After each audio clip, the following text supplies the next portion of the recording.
Good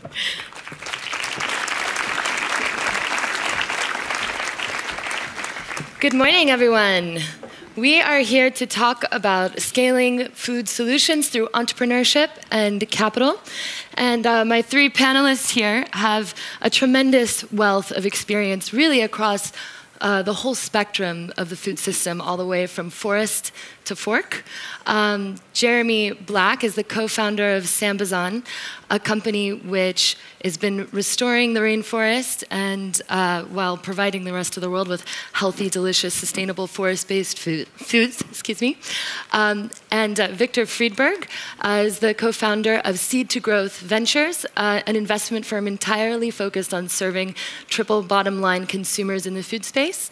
Kimbal Musk is the co-founder of The Kitchen, a company which is focused on bringing real food solutions through restaurants and learning gardens, and also a new venture empowering food entrepreneurs. Also has some experience scaling companies like Tesla, SpaceX, and Chipotle. And so we're really going to just jump right in, because we have a very short time, and hear from each of our panelists some of their experience with scaling sustainable and healthy food. Jeremy. Cool. I was waiting for a slide to come up. I wanted to share with you our story. In 1999, I was working as a financial advisor in Newport Beach, and my brother and one of our best friends came back from Brazil. And they were all excited, and basically they had this thing on the beach called açaí. It was a bowl of this purple berry, and it energized them. And they were just finishing college, and they had this dream: we're going to start bringing this back to the U.S. We're going to sell it in California. And I thought they were kind of crazy because it came from the Amazon, and nobody had ever heard of it. But as I learned more about it, we learned that it was a powerful antioxidant, had healthy omegas, and something really interesting, as the value of açaí was growing in Brazil, as it was getting more popular, it grows in the Amazon, and the value was actually giving the farmers financial incentive to protect the rainforest where it grows. We thought, this is interesting. My brother and Ed were just finishing up at Boulder, and it's kind of a hippie college, and they had heard about the triple bottom line.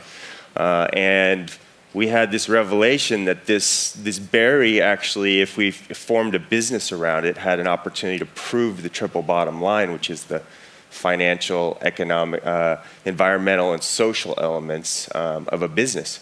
So we thought, wow, this is something we should go for. This could change the world, actually. So I quit my job, and we racked up our credit cards, and we bought a full ocean container full of frozen açaí.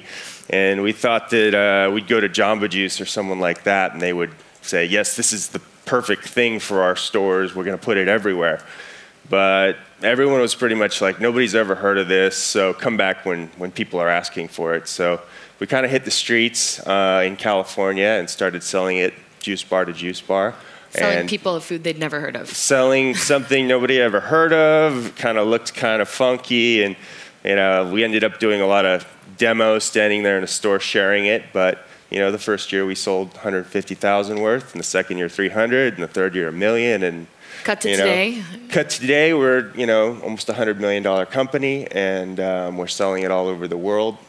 We've built a factory in the Amazon. We work with now over 20,000 farmers in the Amazon, over an area of about 1 million acres. And all those farmers are now certified organic, paying fair trade wages. We've built 5 schools, and açaí's kind of become a household word, I think. Awesome. Thank you, Jeremy. Victor, I'd love to hear some of your experience with scaling food. Well, I think when we started to form S2G, I think the original idea was that we were going to be a triple bottom line fund: healthy people, healthy planet, healthy returns. And that the changes in the food system were going to be needed patient capital, that it was going to take a long time. Before we made a single investment, we went on this sort of sort of learning tour with all these food companies and restaurants and sort of key stakeholders. And I think what we learned very quickly was the change was happening faster than we thought. And so I think it may be still true that S2G is a triple bottom line fund. But I think in some ways it's a single bottom line fund, healthy returns. It's just that the consumer has become triple bottom line. They care about sustainability. They care about health. They care about value. So I think the idea is just follow them in investments, pick the right companies, and that's where all the growth is. So scaling those companies kind of have the tailwinds with them. So I think that's kind of the way that we're approaching scaling it up. Yeah. Cool. Kimbal? Sure. I love coming to EAT. You guys are the warriors and generals in the fight for a world thriving on real food. We will not get there unless each and every one of you do your part and succeed at it. For my part, what I do is I work in the heartland of America, an area of the world that has been neglected and is getting more attention nowadays. And what I do is I open restaurants that are serving real food, which is simply food that you trust, food that is affordable, so in the $10 to $15 range per person. And working with local farmers to really bring trust back into the food system. We also work with kids in schools. We build learning gardens, which are outdoor classrooms that teach science through the growing of food. And we're in about 400 schools in the heartland. And then finally, we actually have a startup. This is not in the heartland, this is in Brooklyn, but we'll move it to the heartland as soon as it starts to work. We're training young farmers, 18 to 24-year-olds, and we're working in partnership with the USDA to teach them how to run a farming business indoors, take these old storage containers, turn them into indoor farms, and we empower young entrepreneurs to be a business person for 1 year selling real food to their community. And that all works under the halo of The Kitchen, which is a company I started about 15 years ago. So the next thing we wanted to talk about was the role of capital, and we had a little meeting talking about a couple of entrepreneurial experiences and entrepreneurial investor. There's some battle scars, and there was some talk about what stories can we share? Can we name names of some of the challenges and success stories that these folks have had in raising money to fund healthy and sustainable companies over time? And so I'm not sure whether they're naming names today or going to stay general, but they have some great experience to share. Jeremy? Yeah, I mean, our story, I think one day my brother will write it because he pretty much did all the heavy lifting. But it's amazing what he's been able to achieve. We had no idea going into it how much working capital we would need when you... You didn't grow the whole company just based off maxing out your credit cards? No, that was the first container, and then the next time we needed 3 containers and we had to go sell part of the company, and the next time we needed 9 containers and we had to do the same. When you're dealing with a frozen fruit, it has to be processed right away and then held for up to 12 months in a frozen facility. It requires a lot of capital. So we did everything under the sun. We borrowed money. We got debt. We got money from some of the NGOs like the Nature Conservancy and WWF. And then eventually we got to private equity. But here we are, 17 years later, and actually I can say that we still control the company, so that's pretty cool. Yeah, I think one day my brother will have to write a story about it because it's pretty detailed but pretty amazing. Yeah, another thing that we talked about was not just different stages of capital, but actually perspectives on or worldviews, the Silicon Valley approach to food versus the European investment firms' approach to food, which is more many family offices and multi-generational, and both of you had some experience to share there. Yeah, I mean, food is just a different sort of industry. And a lot of companies certainly need capital to be able to start and scale and grow effectively. In recent years, I think everybody's seen sort of some of these companies. Silicon Valley has definitely gotten into food investments. And I think the way Silicon Valley looks at the world, which has obviously been successful in many ways in technology companies and IT, is that they look through the prism of disruption. Every industry, every sector is ready to be sort of disrupted. And they'll throw a lot of capital into companies that they feel can disrupt an industry. I don't think food is primed to be disrupted. There's a lot of interconnectivity. Well, it might take it's a different timeline. I mean, clean tech went through this. Everyone thought they could apply the same lessons of the internet to clean tech, and it just took 25 years, and it's a great business, but it required a completely different attitude, and there were a lot of casualties along the way to get there. I think food's what's already experiencing a lot of that, where people from Silicon Valley get really excited. They have an enormous amount of capital to apply to the solution, and it's just not how it works. Food is a distribution problem. You're bringing food from the Amazon to Detroit. That takes a long time. No matter what you do, no matter how you do it just takes a long time physically, and that compounds on itself. And so it becomes a hard thing for the Silicon Valley iPhone app investors to wrap their head around. But they will put money into it, and that's a good thing. But I think a lot of casualties along the way. And Kimbal, does that approach work with the farmers that you work with? The farmers we work with, they're wonderful, but unfortunately they're also limited. I mean, we have some great farmers, but we've had to adjust our menu. I think for two good reasons. One is we wanted to serve less beef. We really just wanted to. We felt like that was a better solution, a more of a real food solution, more sustainable for the planet, healthier for the person. But in the case of the farmer, they simply weren't big enough to manage our growth. So if we continued selling the same amount of beef and we wanted to grow, we would have to go to the industrial food system, which would violate our values, and you're no longer fighting the fight. So we adjusted our menu by putting we put the burgers to the side. They were the #1 selling item by far. Then we put them to the side of the menu. We created a burger called the 50-50 burger, which is half mushroom and half beef.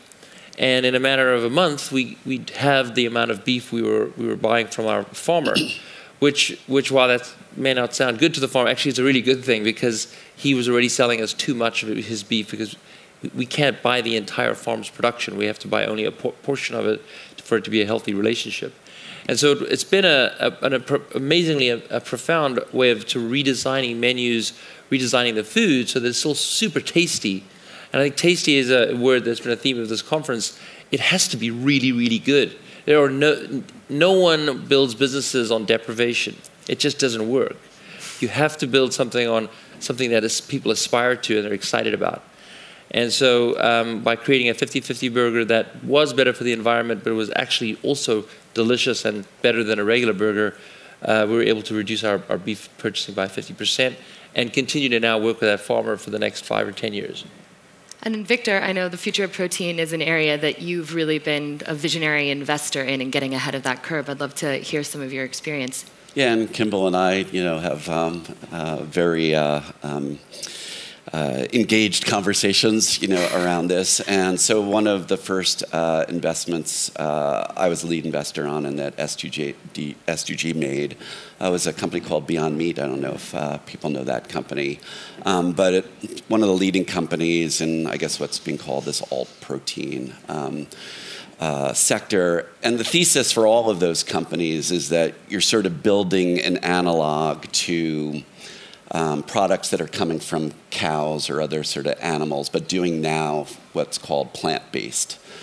So Beyond Meat was one of the first companies, to do that, and they started 7 years ago, and have been iterating their product over time.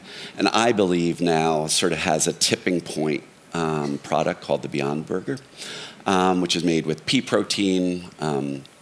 It's the first product that actually is being marketed in supermarkets in the US in the meat department, which is a really big breakthrough. I know it sounds, kind of, strange, but that switch hit kind of a light bulb in consumers. And so now the Beyond burger, we can't keep it on the shelves. I mean, it really is serving this, this need for flexitarians to, come off of meat, and for, vegans. And I think it's, to Kimbal's point, if it didn't taste great, I don't think it would be, that tipping point, product. Just sort of watch the evolution of that to get there, where taste, texture, affordability, all of those things have come together in one product. How long did that take? That was a while, though, right? That took a long time. That took, probably 7 years from start in the tech to world, now. That's several generations. I mean, that's just 7 years is forever. And yet in the food world, that's quite innovative and quite fast. Yeah. Yeah. I think he hit on something interesting, which is the fact that if it's not delicious, if it's not amazing, people aren't going to buy it because it's sustainable. We've talked about that a little bit. Something that we started trying to look into was figuring out our carbon footprint as a company. What actually was our impact? And we did some work with Presidio University in San Francisco on trying to figure out, okay, well, you have ocean containers, but you also have all this rainforest standing because of what you're doing. And, I think a concept that really rings true with me is the vote with your dollars concept. And something that I would love to see, and I heard a little bit about it yesterday, was the idea of trying to create more transparency around the sustainability of what is inside each product.